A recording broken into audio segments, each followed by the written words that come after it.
नमस्कार, जय हिंद। दोस्तों, जीके यदि स्ट्रॉन्ग करनी है तो मैं आपको बोलता हूं कि प्रैक्टिस सेट पेपर लगाया करो। उसका रीज़न मैं आपको बता चुका हूं कई बार। हम एग्ज़ाम में क्या करते हैं, एग्ज़ाम में हमारे दिमाग में जो भी हमने याद किया हुआ होता है साल भर में, उसको बाहर निकालते हैं। और प्रैक्टिस सेट पेपर में जब मैं आपसे क्वेश्चन पूछता हूं तो आप वही कोशिश करते हैं कि मैंने आपसे, जैसे आपको क्वेश्चन दिख रहा है, ये पूछा तो इसका आंसर क्या हो सकता है। कहीं ना कहीं कभी आपने पढ़ा होगा तो आपके दिमाग में से आप निकालोगे बाहर और इसकी प्रैक्टिस कर लोगे ना तो कम समय लगेगा आपका वहाँ पर एग्ज़ाम में। घबराओगे नहीं, टेंशन नहीं होगी और दिमाग भी आपका अच्छे से चलने लगेगा। करते हैं वीडियो को स्टार्ट। पहला क्वेश्चन देखिए, मानव शरीर का कौन सा अंग पुनरुद्भवन को प्रदर्शित करता है। मैंने पिछले वीडियो में आखिरी क्वेश्चन आपसे ये पूछा था। तो हमारे शरीर का एक अंग है, उसका नाम है लीवर या फिर यकृत। इसकी क्षमता होती है, क्या क्षमता होती है, तो ये पुनरुद्भवन की क्षमता रखता है, लीवर या यकृत। अगला क्वेश्चन देखिए, अगले क्वेश्चन में क्या पूछा गया है। तो अगले क्वेश्चन में पूछा गया कि मैटूर जो बांध बना है ये इनमें से किस नदी पर बना हुआ है। मैटूर बांध निम्न में से किस नदी पर बना हुआ है। तो जो मैटूर बांध है ये आपका राइट आंसर हो जाएगा, कावेरी नदी पर बना हुआ बांध है। ऑप्शन नंबर बी, कावेरी नदी पर मैटूर बांध बना हुआ है। अगले प्रश्न पर बढ़ते हैं। इसमें आपसे पूछा गया है कि पिग्मी जनजाति इनमें से किस महाद्वीप में पाई जाती है। पिग्मी जनजाति कहाँ पर पाई जाती है, एशिया, यूरोप, अफ्रीका या फिर अमेरिका।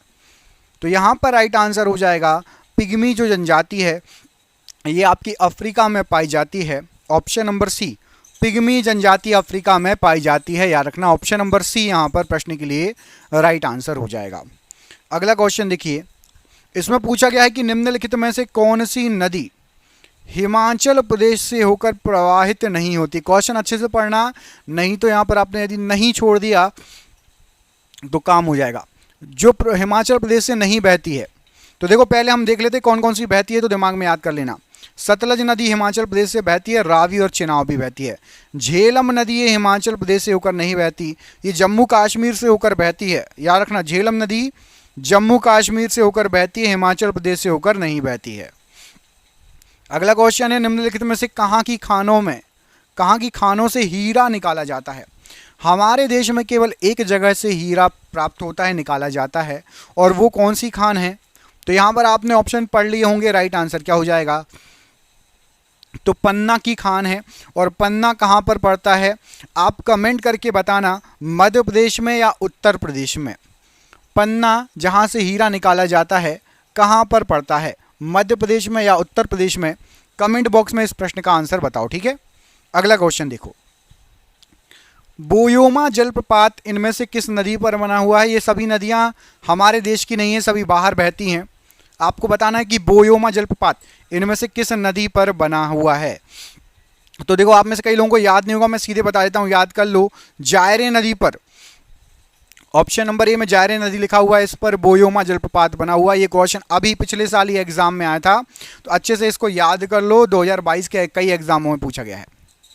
अगला क्वेश्चन है कि अधिकतर चट्टानों एवं खनिजों में किस तत्व की बहुलता होती है। कौन सा तत्व जो चट्टानें होती हैं पहाड़ उनमें और खनिजों में होता है। ऑप्शन आपको दिए सिलिकॉन, कार्बन, लोहा या इनमें से कोई नहीं। तो यहाँ पर आप याद कर लो कि सबसे ज़्यादा पाया जाता है सिलिकॉन। अधिकतर चट्टानों एवं खनिजों में सिलिकॉन तत्व की बहुलता होती है। ऑप्शन नंबर ए, सिलिकॉन प्रश्न के लिए बिल्कुल सही आंसर है।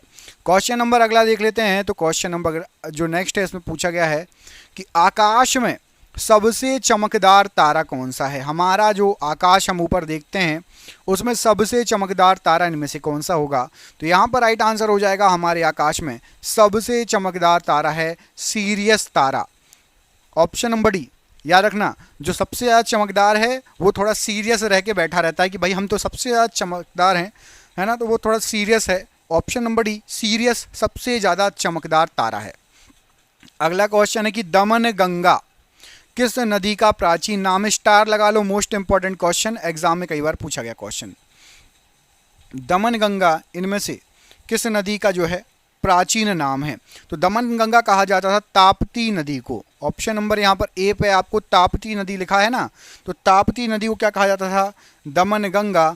ऑप्शन नंबर यहाँ पर ए, ताप्ती नदी राइट आंसर है। अगला क्वेश्चन देखिए, निम्नलिखित में से किस ग्रह का सूर्य के परितः परिभ्रमण काल अधिकतम है? सबसे ज्यादा समय लेगा सूर्य के चक्कर लगाने में। यहां पर आपको जो ऑप्शन दिए गए हैं उसमें से बताना है।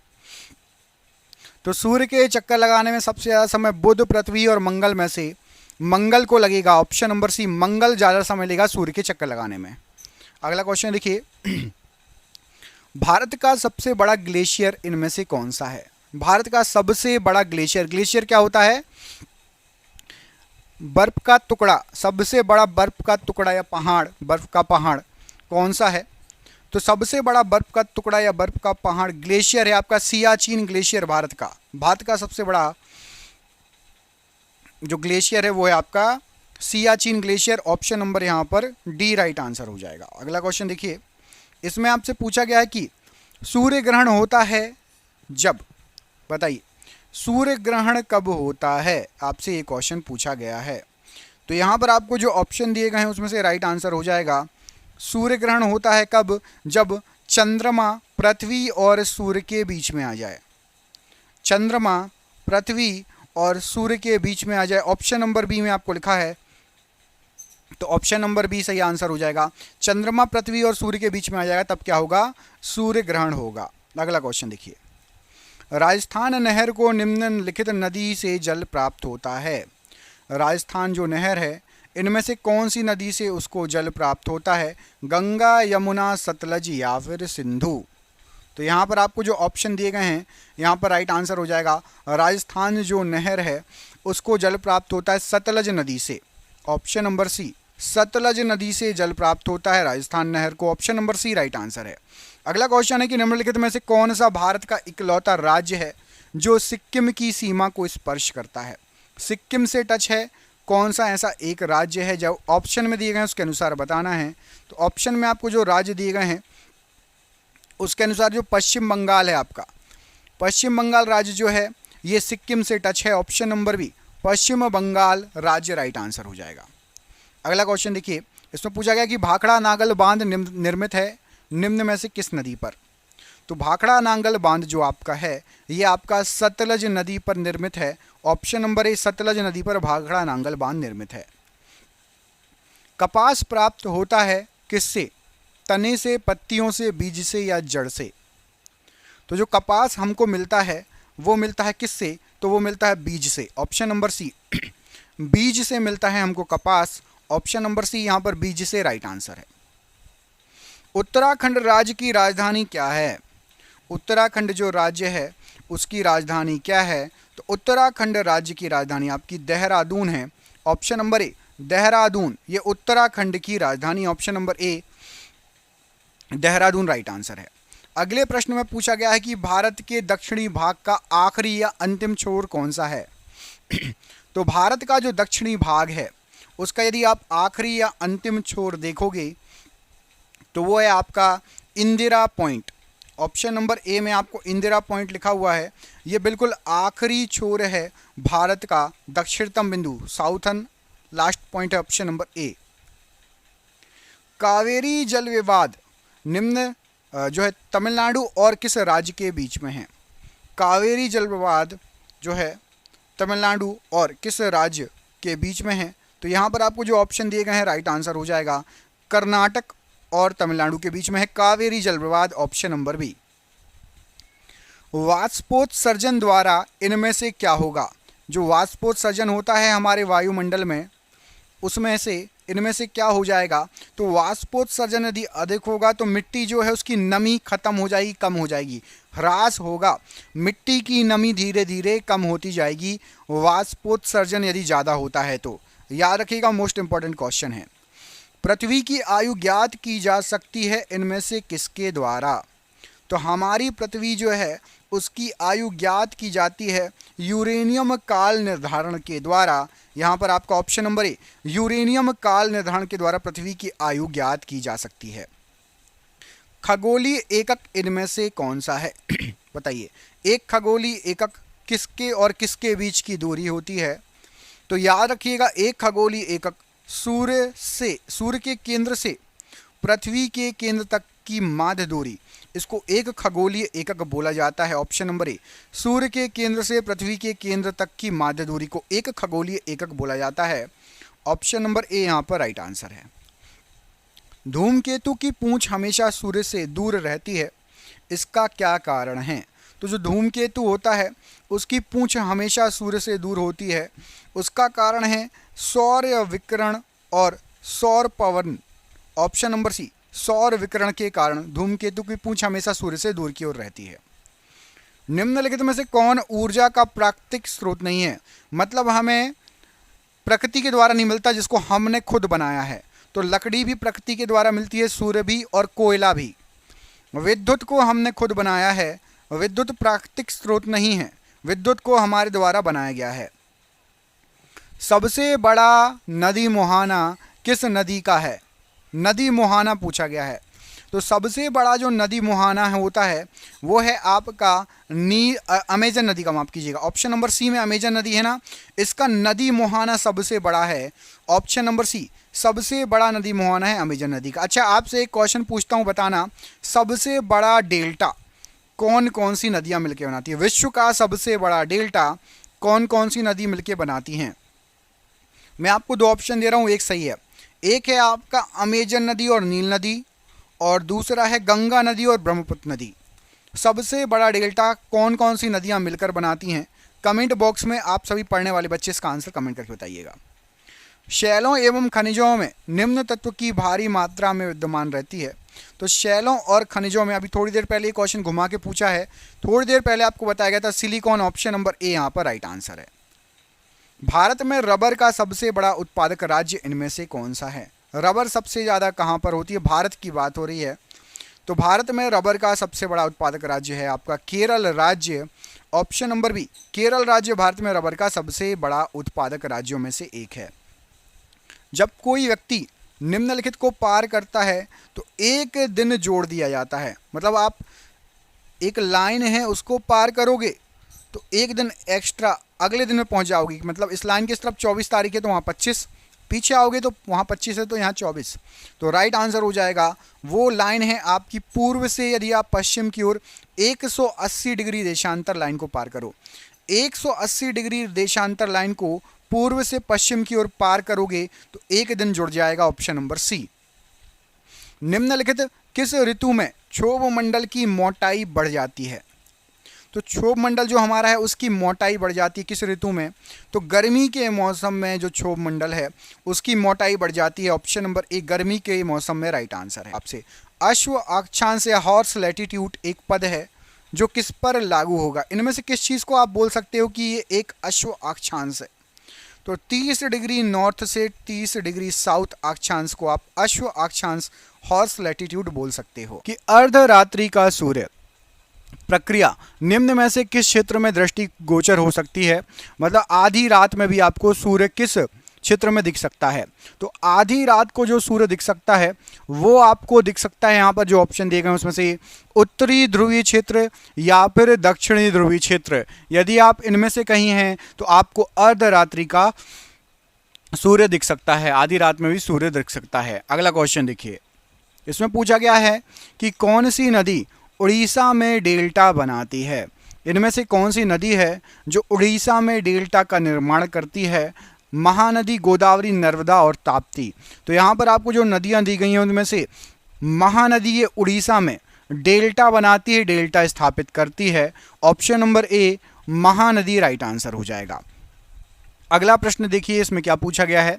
तो अगले क्वेश्चन में आपसे पूछा गया है कि निम्नलिखित में से किसे एशियाई सिंहों का घर कहा जाता है? एशियाई शेरों का घर कहाँ पर है? यहाँ पर आपको कुछ नेशनल पार्क, राष्ट्रीय उद्यान दिए गए हैं। गिर राष्ट्रीय उद्यान, दुधवा, कान्हा और कार्बेट। इनमें से एशियाई शेरों का घर कहलाता है गिर राष्ट्रीय उद्यान। आपको कमेंट करके बताना है कि गिर राष्ट्रीय उद्यान किस राज्य में पड़ता है। मैं आपको दो ऑप्शन दे रहा हूँ, पहला ऑप्शन है मध्य प्रदेश और दूसरा ऑप्शन है गुजरात। गिर राष्ट्रीय उद्यान किस राज्य में पड़ता है, ये आपका होमवर्क है। कमेंट बॉक्स में इसका आंसर दीजिए, गिर राष्ट्रीय उद्यान कहाँ पर है, मध्य प्रदेश में या गुजरात में। अगला क्वेश्चन है कि ऑपरेशन फ्लड निम्नलिखित में से किससे संबंधित है? ऑपरेशन फ्लड, यहाँ पर आपको जो ऑप्शन दिए गए हैं उनमें से किससे संबंधित है? तो यहाँ पर आपका राइट आंसर हो जाएगा कि ऑपरेशन फ्लड संबंधित है नगरों में दूध की उपलब्धता को और उन्नत करना। शहरों में जो दूध आता है गांवों से उसकी उपलब्धता को और उन्नत करना ऑपरेशन फ्लड इससे संबंधित है। ऑप्शन नंबर डी यहाँ पर राइट आंसर हो जाएगा। दुग्ध उत्पादन से संबंधित है ऑपरेशन फ्लड।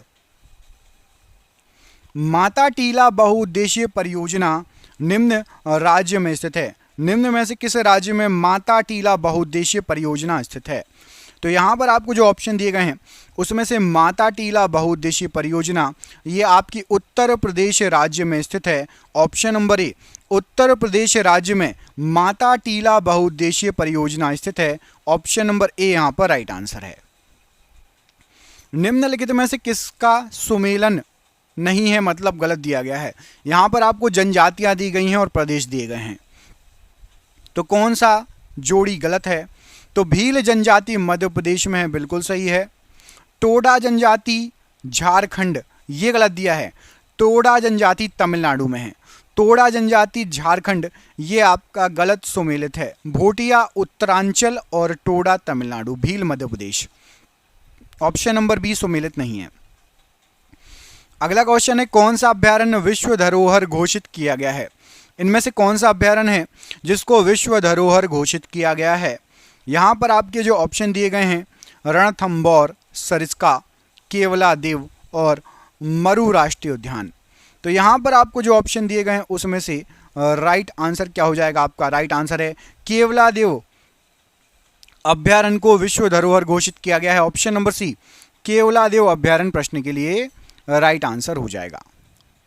अगला क्वेश्चन है कि हिडकल नदी घाटी परियोजना से लाभान्वित होने वाला राज्य बताइए। हिडकल नदी घाटी परियोजना से लाभान्वित होने वाला राज्य, तो यहाँ पर आपको जो राज्य दिए गए हैं उसमें से हिडकल नदी घाटी परियोजना महाराष्ट्र, कर्नाटक, केरल, तमिलनाडु। राइट आंसर हो जाएगा कर्नाटक। हिडकल कर्नाटक, ठीक है, हिडकल कर्नाटक। ऑप्शन नंबर यहाँ पर बी राइट आंसर है प्रश्न के लिए। अगले क्वेश्चन में पूछा गया कि खारे नमकीन जल में निम्न में से कौन सा पेड़ उग सकता है? खारे नमकीन जल में यहाँ पर आपको जो ऑप्शन दिए गए हैं उसमें से कौन सा पेड़ उग सकता है? तो खारे नमकीन जल में आपका मैंग्रोव वन या मैन्यूव वन, ऑप्शन नंबर सी लिखा है आपका। तो मैंग्रोव वन या फिर मैन्यूव वन ये खारे नमकीन जल में उग सकते हैं। यहाँ पर आपका ऑप्शन नंबर सी प्रश्न के लिए बिल्कुल सही आंसर हो जाएगा, मैंग्रोव या मैन्यूव। अगला क्वेश्चन देखिए। अगले प्रश्न में पूछा गया कि सर क्रीक रेखा ये कहाँ पर स्थित है? सर क्रीक रेखा यहाँ पर आपको जो ऑप्शन दिए गए हैं कहाँ पर स्थित है?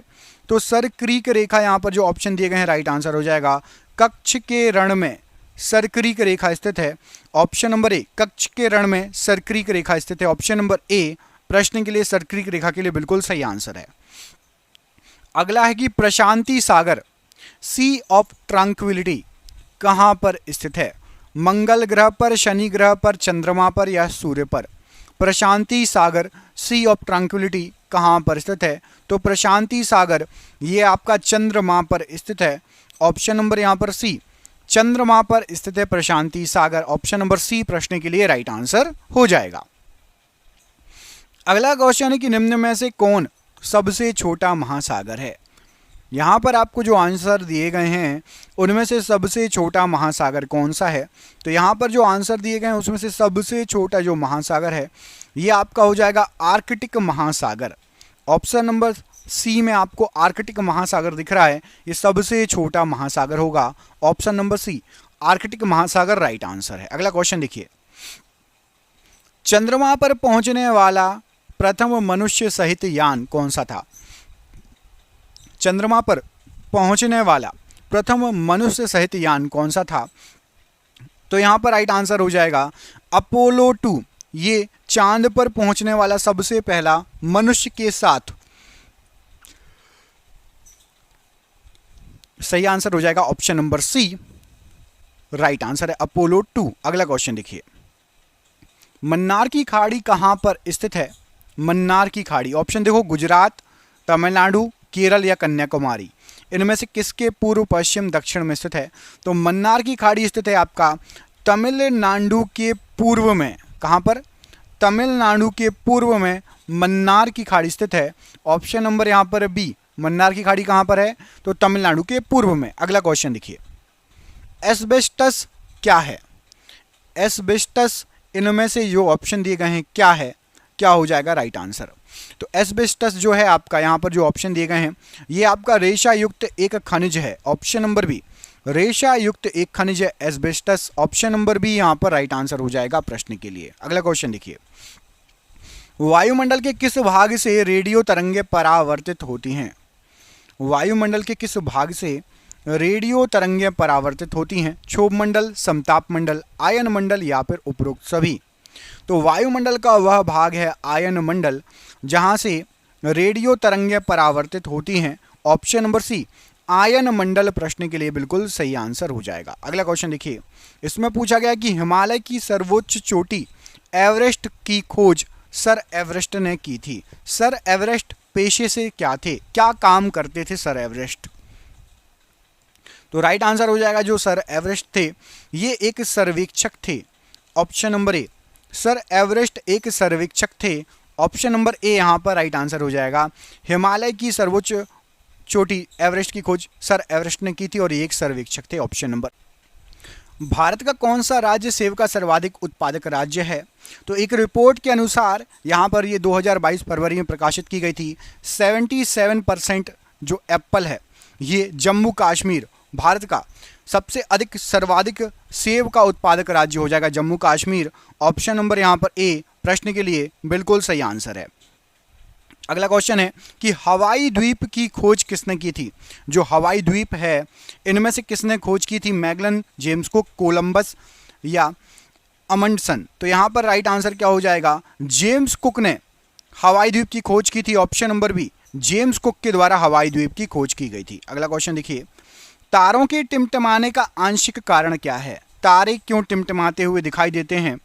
तो तारे जो हमको टिमटिमाते हुए दिखाई देते हैं वायुमंडल के द्वारा अपवर्तन के कारण तारे टिमटिमाते हुए दिखाई देते हैं। ऑप्शन नंबर बी, वायुमंडल के अपवर्तन के द्वारा तारे टिमटिमाते हुए दिखाई देते हैं। ऑप्शन नंबर बी सही आंसर है। आंतरिक ग्रह किसे कहा जाता है? आंतरिक ग्रह की श्रेणी में कौन से ग्रह आते हैं, किस टाइप के ग्रह आते हैं? तो याद रखना, जो स्टार्टिंग के 4 ग्रह हैं, पृथ्वी से स्टार्टिंग के जो 4 ग्रह हैं, सूर्य के सबसे निकट के 4 ग्रह, पृथ्वी के नहीं माफ कीजिए, सूर्य के सबसे निकट के जो 4 ग्रह हैं, बुध, शुक्र, पृथ्वी, मंगल, इनको आंतरिक ग्रह कहा जाता है। ऑप्शन नंबर यहाँ पर भी, सूर्य के स्टार्टिंग के 4 ग्रहों को आंतरिक ग्रह कहा जाता है, इसकी श्रेणी में रखा गया है। अगला क्वेश्चन देखिए, अगले क्वेश्चन में पूछा गया कि सूर्य के चारों दीर्घवृत्तीय पथ पर चक्कर लगाती पृथ्वी कितनी वेग से, औसत वेग कितना है जो पृथ्वी सूर्य के चारों चक्कर लगा रही है ना दीर्घवृत्तीय पथ पर, तो औसत वेग सूर्य का चक्कर लगाने का कितना है पृथ्वी का? तो राइट आंसर हो जाएगा पृथ्वी 29.8 किलोमीटर प्रति सेकंड के हिसाब से चक्कर लगाती है सूर्य के। औसत वेग है 29.8 किलोमीटर प्रति सेकंड। ऑप्शन नंबर ए। इरोस क्या है? EROS, इरोस क्या है? एक उपग्रह, क्षुद्र ग्रह, नया ग्रह या इनमें से कोई नहीं? तो इरोस एक क्षुद्र ग्रह है। ऑप्शन नंबर बी, एक क्षुद्र ग्रह का नाम है इरोस। ऑप्शन नंबर बी यहाँ पर राइट आंसर हो जाएगा। इरोस क्या है? तो इरोस एक क्षुद्र ग्रह है। Option number B right answer है। अगला क्वेश्चन देखिए, तो इसमें आपसे पूछा गया है कि सूर्य के सबसे नजदीक का ग्रह इनमें से कौन सा है? सूर्य के सबसे पास जो ऑप्शन दिए गए हैं इनमें से कौन सा ग्रह है? तो यहाँ पर आपको जो ऑप्शन दिए गए हैं राइट आंसर क्या हो जाएगा? तो राइट आंसर हो जाएगा बुध ग्रह सूर्य के सबसे नजदीक है। ऑप्शन नंबर ए बुध ग्रह राइट आंसर है। अगला क्वेश्चन है कि भारत के गंगा के मैदान मतलब इंडो गैंगेटिक में पाई जाने वाली जो नई जलोढ़ मिट्टी है उसको किस नाम से जाना जाता है? नई जलोढ़ मिट्टी को क्या कहा जाता है, किस नाम से जाना जाता है? तो नई जलोढ़ मिट्टी को खादर मिट्टी कहा जाता है। ऑप्शन नंबर सी, नई जलोढ़ मिट्टी को खादर मृदा या खादर मिट्टी कहा जाता है। सबसे चमकीला तारा इनमें से कौन सा है? सबसे चमकीला तारे की बात हो रही है, तो सबसे चमकीला तारा है आपका साइरस। ये सबसे चमकीला तारा है ऑप्शन नंबर ए साइरस सबसे चमकीला तारा है। अगला क्वेश्चन देखिए, सूर्य का निकटतम ग्रह कौन सा है? सूर्य के सबसे नजदीक। सेम क्वेश्चन घुमा के पूछा गया है, अभी बताया बुध ग्रह सूर्य के सबसे नजदीक है। अगला क्वेश्चन है, चीन की मुद्रा क्या है? हमारा पड़ोसी देश है चीन, उसकी मुद्रा क्या है? तो चीन में जो मुद्रा चलती है वो चलती है आपकी युआन। ऑप्शन नंबर बी, चीन में युआन नामक मुद्रा चलती है। लेप्चा निम्नलिखित में से किस राज्य के सबसे प्राचीन निवासी हैं? बताइए, लेप्चा कहाँ के सबसे प्राचीन निवासी हैं? तो लेप्चा लोग ये सिक्किम के सबसे प्राचीन निवासी हैं। Option number B, Sikkim right answer है। लोकटक झील किस राज्य में अवस्थित है? लोकटक झील इनमें से किस राज्य में है? तो लोकटक झील आपकी मणिपुर में पड़ती है। ऑप्शन नंबर यहाँ पर डी, मणिपुर में आपकी लोकटक झील है। Option number D right answer. निम्नलिखित में से कौन सा द्वीप या द्वीप समूह बंगाल की खाड़ी में स्थित है? ऑप्शन आप पढ़ लीजिए, मेरू द्वीप, मिनिकॉय या फिर अंडमान निकोबार।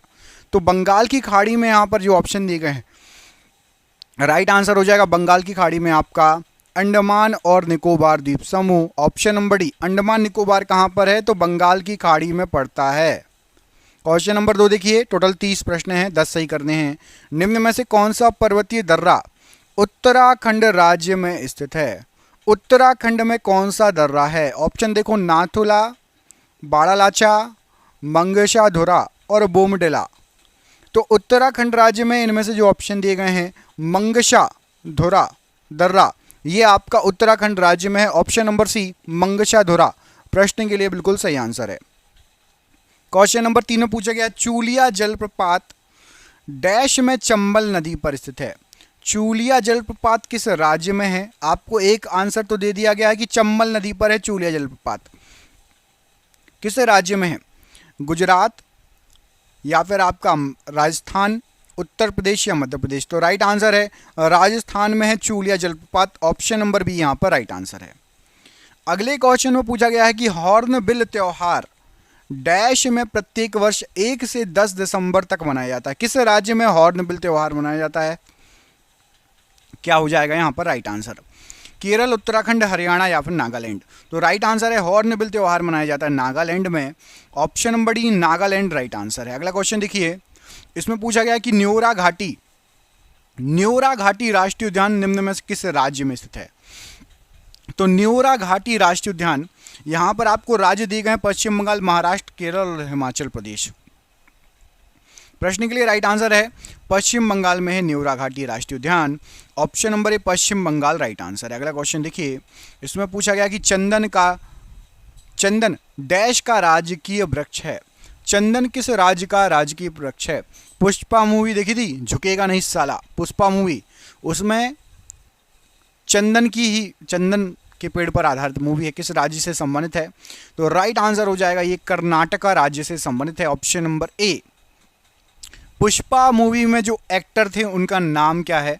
कमेंट बॉक्स में कमेंट करके बताइए कि पुष्पा मूवी में जो एक्टर हैं, अभिनेता हैं, उनका नाम क्या था? साउथ के हैं, दक्षिण भारत के अभिनेता हैं? कमेंट करके बताइएगा।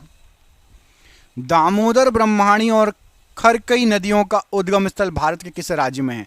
कहां से दामोदर नदी और ब्रह्मणी नदी, खरकई नदी निकलती हैं? कौन सा राज्य है? तीनों नदियों का एक ही राज्य है और उस राज्य का नाम है झारखंड राज्य। ऑप्शन नंबर बी, झारखंड राज्य राइट आंसर है। अगला क्वेश्चन देखिए, कौन सा भारतीय राज्य उत्तर, पश्चिम और दक्षिण तीनों तरफ से बांग्लादेश से घिरा हुआ है? उत्तर से भी, पश्चिम से भी और दक्षिण से भी। तो याद रखना, त्रिपुरा, देखो इसके नाम में भी त्रि है, त्रि मतलब 3। तो त्रिपुरा उत्तर, पश्चिम और दक्षिण से बांग्लादेश से घिरा हुआ है। Option number B, Tripura right answer है प्रश्न के लिए। माय माता डैश राज्य के कलोई समुदाय का एक लोकप्रिय नृत्य है। माय माता नाम का लोकप्रिय नृत्य किस राज्य के कलोई समुदाय से संबंधित है? तो माय माता लोक नृत्य जहां भी आए याद रखना, ये त्रिपुरा राज्य में एक कलोई समुदाय है, उनका लोकप्रिय नृत्य है। त्रिपुरा राज्य ऑप्शन नंबर ए राइट आंसर है। काजू उगाने के लिए किस प्रकार की मृदा सबसे उपयुक्त मानी जाती है? काजू के लिए कौन सी मिट्टी सबसे उपयुक्त मानी जाती है? ऑप्शन है काली मिट्टी, जलोढ़ मिट्टी, लाल लैटेराइट मिट्टी या लाल और पीली मिट्टी। तो राइट आंसर हो जाएगा काजू उगाने के लिए लाल लैटेराइट मिट्टी का यूज किया जाता है, अधिक उपयोग में लाई जाती है। ऑप्शन नंबर सी लाल लैटेराइट मिट्टी राइट आंसर हो जाएगा काजू के लिए। अगला क्वेश्चन है कि निम्नलिखित में से कौन सा शहर सरयू नदी के तट पर स्थित है। सरयू नदी के तट पर यहां पर आपको जो ऑप्शन दिए गए हैं कौन सा शहर स्थित है तो सरयू नदी किनारे है अयोध्या नगरी, श्री राम जी की नगरी, श्री राम जन्मभूमि अयोध्या सरयू नदी के किनारे पर स्थित है। अगला क्वेश्चन देखिए, अगले क्वेश्चन में पूछा गया निम्नलिखित में से किस भारतीय राज्य में प्रसिद्ध पर्यटन स्थल पंबन द्वीप स्थित है। पंबन द्वीप कहां पर स्थित है, किस राज्य में। साउथ के राज्य दिए गए हैं आंध्र प्रदेश, तमिलनाडु, केरल और उड़ीसा। तो राइट आंसर हो जाएगा पंबन द्वीप है आपका तमिलनाडु में। ऑप्शन नंबर बी तमिलनाडु में है पंबन द्वीप, ऑप्शन नंबर बी यहां पर राइट आंसर है। अगला क्वेश्चन है कि रेणुका झील किस राज्य में स्थित है। रेणुका झील ये प्रसिद्ध झील है एक, और ये किस राज्य में स्थित है पूछा गया है, क्या हो जाएगा राइट आंसर। तो रेणुका झील बहुत फेमस ये है आपकी हिमाचल प्रदेश में। ऑप्शन नंबर ए हिमाचल प्रदेश राइट आंसर है। ऋषिकुल्या नदी निम्नलिखित में से किस राज्य में स्थित है, प्रवाहित होकर बहती है। ऋषिकुल्या नदी, तो ऋषिकुल्या नदी यदि आप लोगों ने नाम सुना होगा इसका, तो ये उड़ीसा राज्य से बहती है। ऑप्शन नंबर सी उड़ीसा राज्य प्रश्न के लिए बिल्कुल सही आंसर हो जाएगा ऋषिकुल्या नदी के लिए उड़ीसा राज्य। ऑप्शन नंबर यहां पर सी प्रश्न के लिए बिल्कुल सही आंसर है। अगला क्वेश्चन देखिए, 135 से 45 किलोमीटर की अनुमानित लंबाई और 22 से 25 किलोमीटर वाली की अनुमानित चौड़ाई वाला निम्नलिखित दूनों में से सबसे बड़ा दून कौन सा है। तो यहाँ पे आपको जो दून दिए गए हैं उसमें से सबसे बड़ा दून है देहरादून। देहरादून की लंबाई है करीब करीब 135 से 145 किलोमीटर और इसकी जो चौड़ाई है 22 से 25 किलोमीटर चौड़ा है देहरादून। ऑप्शन नंबर ए ये आपका सबसे बड़ा दून है। एलोरा की गुफाओं में कितने मठ और मंदिर स्थित हैं। मोस्ट आईएमपी क्वेश्चन स्टार लगा लो। तो एलोरा की गुफाओं में राइट आंसर हो जाएगा यहाँ पर आपके 34 मठ और मंदिर स्थित हैं।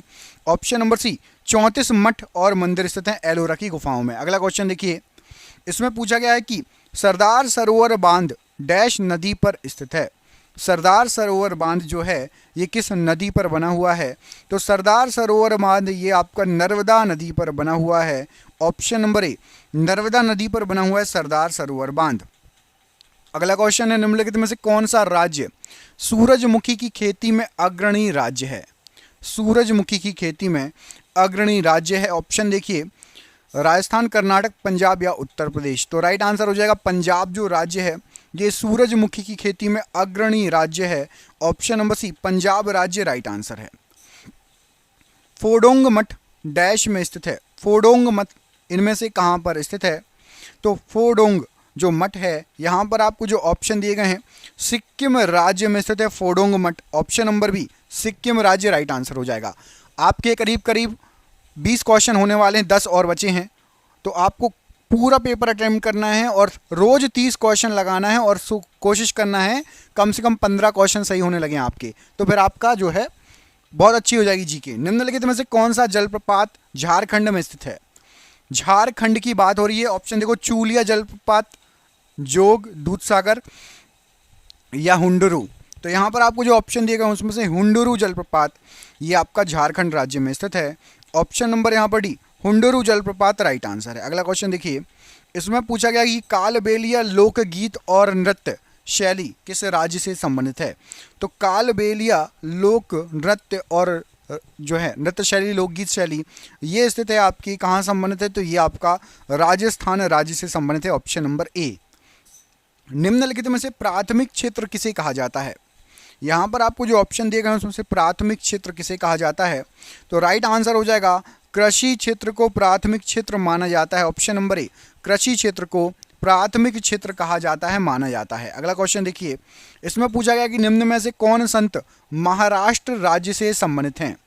तो यहाँ पर आपको जो ऑप्शन दिए गए हैं महाराष्ट्र राज्य से संबंधित जो संत हैं वो हैं आपके तुकाराम जी। ऑप्शन नंबर बी संत तुकाराम जी ये महाराष्ट्र राज्य से संबंधित हैं। अगला क्वेश्चन है कि सिखों के किस गुरु का जन्म पटना साहिब में हुआ था?